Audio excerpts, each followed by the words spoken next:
अभिनंदन श्रोतागण। मनोवृत्ति प्रेमचंद द्वारा रचित नारी स्वतंत्रता पर जोर देने वाली एक प्रसिद्ध रचना है।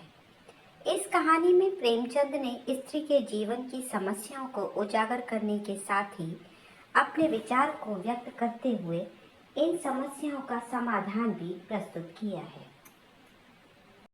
एक सुंदर युवती प्रातःकाल गांधी पार्क में बिल्लोर के बेंच पर गहरी नींद में सोई पाई जाए, यह चौंका देने वाली बात है। सुंदरियां पार्कों में हवा खाने आती हैं, हंसती हैं, दौड़ती हैं और फूल पौधों से खेलती हैं। किसी का इधर ध्यान नहीं जाता, लेकिन कोई युवती रविश के किनारे वाले बेंच पर बेखबर सोई, वह बिल्कुल गैर मामूली बात है। अपनी ओर बलपूर्वक आकर्षित करने वाली रविश पर कितने ही आदमी चहलकदमी कर रहे हैं। बूढ़े भी, जवान भी, सभी एक क्षण के लिए वहीं ठिठक जाते हैं। एक नजर वह दृश्य देखते हैं और तब चले जाते हैं। युवक वृंद रहस्य भाव से मुस्कुराते हुए, वृद्धजन चिंता भाव से सिर हिलाते हुए और युवतियां लज्जा में आंखें नीची किए हुए। बसंत और हाशिम निक्कर और बनियान पहने नंगे पांव दौड़ रहे हैं। बड़े दिन की छुट्टियों में ओलंपियन रेस होने वाली है। दोनों उसी की तैयारी कर रहे हैं। दोनों इस स्थल पर पहुंचकर रुक जाते हैं और तभी आंखों से युवती को देखकर आपस में ख्याल दौड़ाने लगते हैं। बसंत ने कहा, इसे और कहीं सोने की जगह ना मिली। हाशिम ने जवाब दिया, कोई वेश्या है, लेकिन वेश्याएं भी तो इस तरह बेशर्मी नहीं करती। वेश्या अगर बेशर्म ना हो तो वे वेश्या नहीं।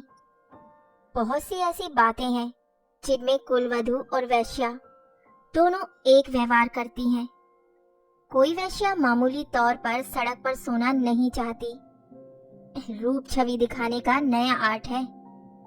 आर्ट का सबसे सुंदर रूप छिपाव है, दिखाव नहीं। वेश्या इस रहस्य को खूब समझती है। उसका छिपाव केवल आकर्षण बढ़ाने के लिए है, हो सकता है, मगर केवल यहाँ सो जाना यह प्रमाणित नहीं करता कि यह वेश्या है। अरे, इसकी मांग में सिंदूर है। वेश्याएं अवसर पड़ने पर सौभाग्यवती बन जाती हैं।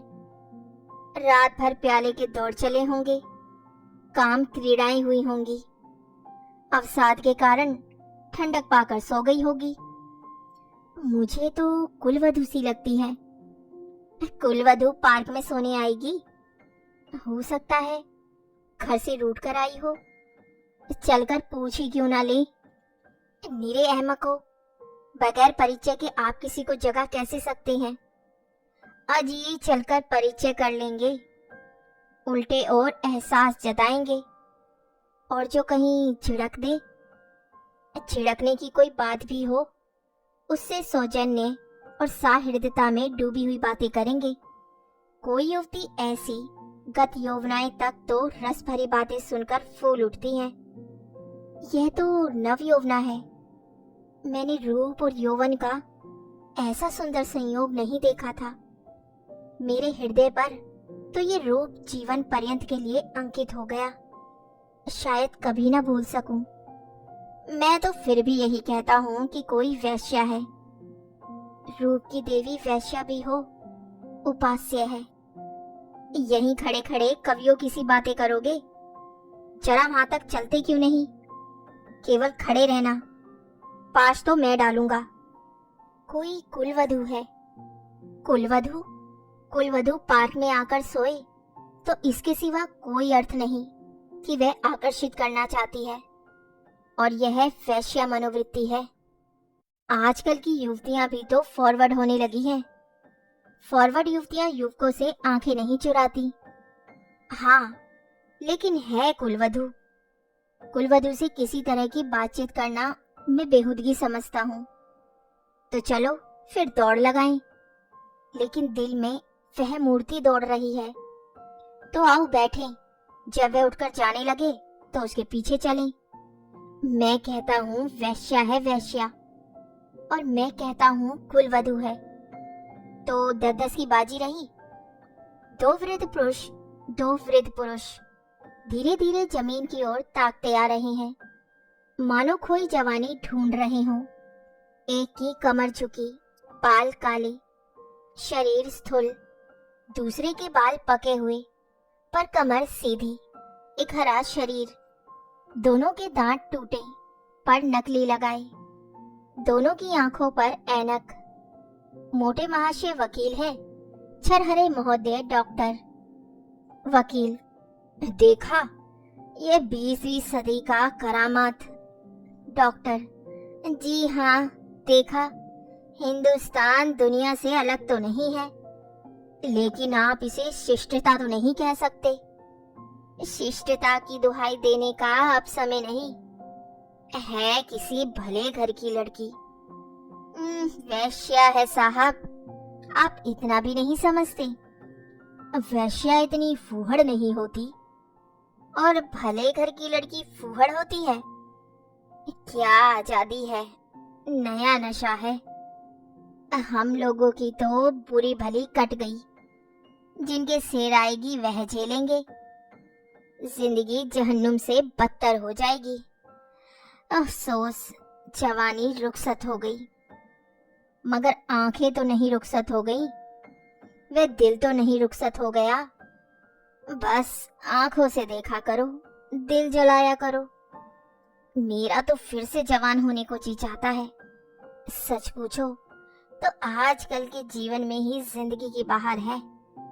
हमारे वक्त में तो कहीं कोई सूरत ही नजर नहीं आती थी। आज तो जिधर जाओ उधर हुस्न ही हुस्न के जलवे हैं।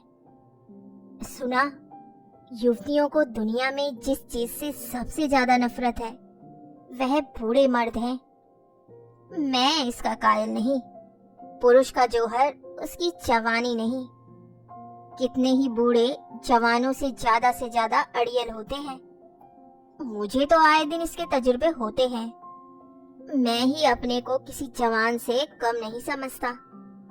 यह सब सही है, पर बूढ़ों का दिल कमजोर हो जाता है। अगर यह बात ना होती तो इस रमणी को इस तरह देखकर हम लोग यूं न चले जाते।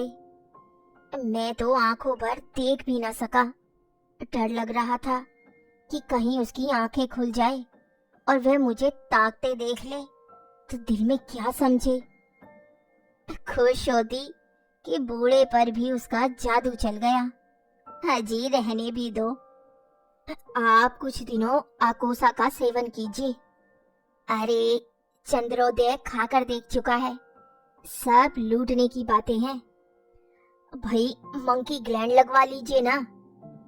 आप इस युवती से मेरी बात पक्की करा दें, मैं तैयार हूँ। हाँ, यह मेरा जिम्मा, मगर भाई हमारा भी हिस्सा रहेगा। अर्थात यह है कि कभी कभी मैं भी आपके घर आकर अपनी आंखें ठंडी कर लिया करूंगा। अगर आप इस इरादे से आए तो मैं आपका दुश्मन हो जाऊंगा। ओहो, आप तो मंकी ग्लैंड का नाम सुनते ही जवान हो गए। मैं तो समझता हूँ यह भी डॉक्टरों ने लूटने का एक तरीका निकाला है। सच। अरे साहब, इस रमणी के स्पर्श में जवानी है। आप हैं किस फेर में? उसके एक एक अंग में, एक एक मुस्कान में, एक एक विलास में जवानी भरी हुई है। न 100 मंकी ग्लैंड, न एक रमणी का बाहुपाश। अच्छा, कदम बढ़ाइए, मुवक्किल आकर बैठे होंगे। यह सूरत याद रहेगी। फिर आपने याद दिला दी। वह इस तरह सोई है इसलिए कि लोग उसके रूप को, उसके अंग विन्यास को, उसके बिखरे हुए केशों को, उसकी खुली हुई गर्दन को देखें और अपनी छाती पीटे।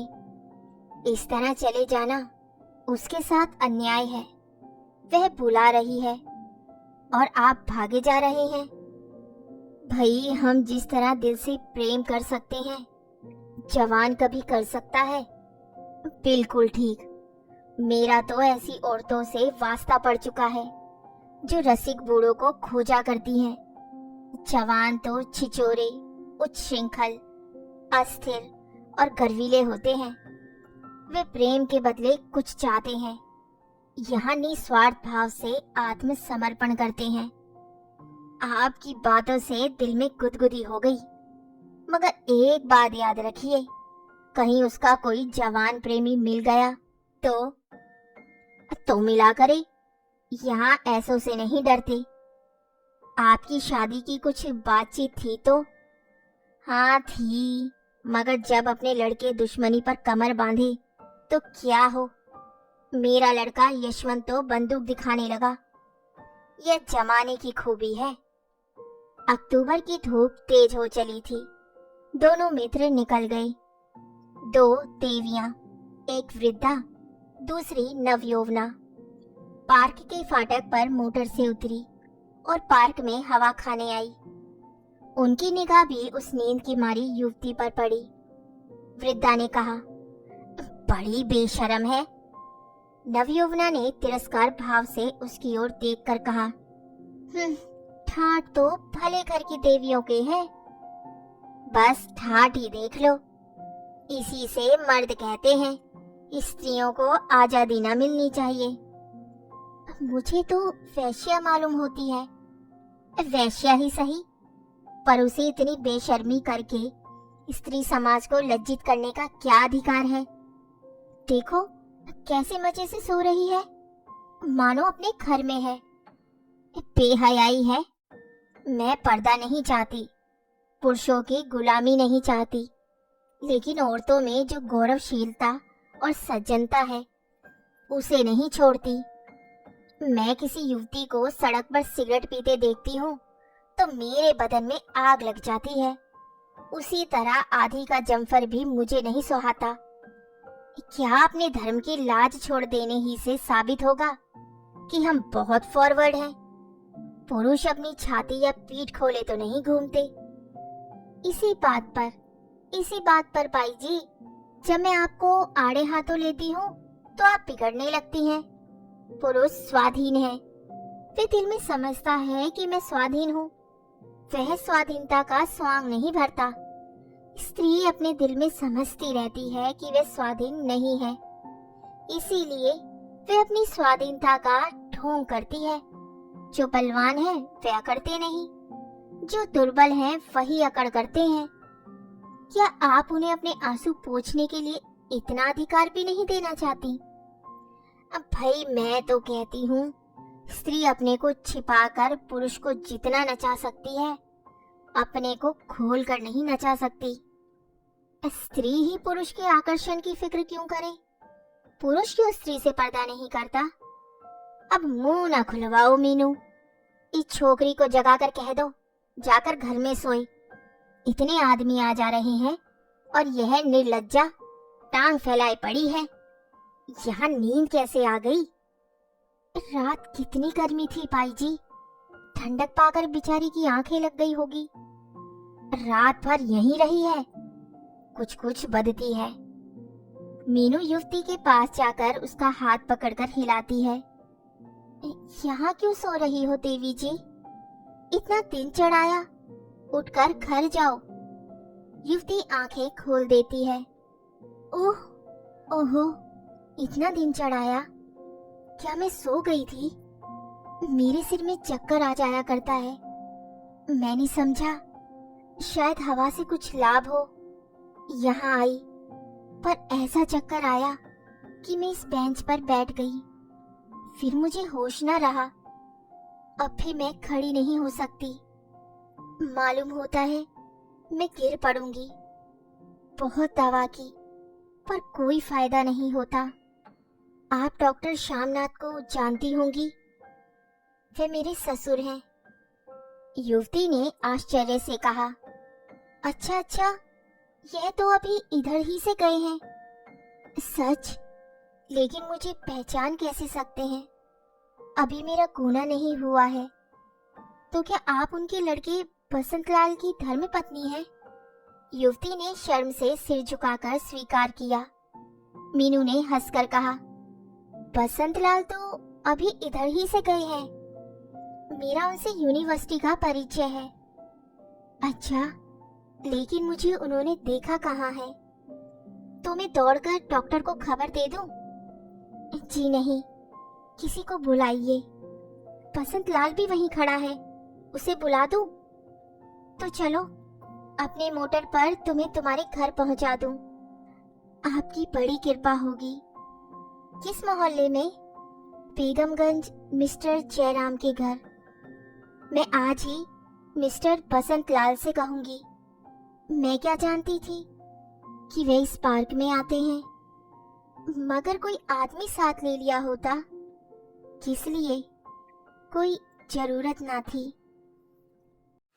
कहानी सुनने के लिए बहुत बहुत धन्यवाद श्रोताओं। कृपया मेरे चैनल को लाइक करें और सब्सक्राइब अवश्य करें।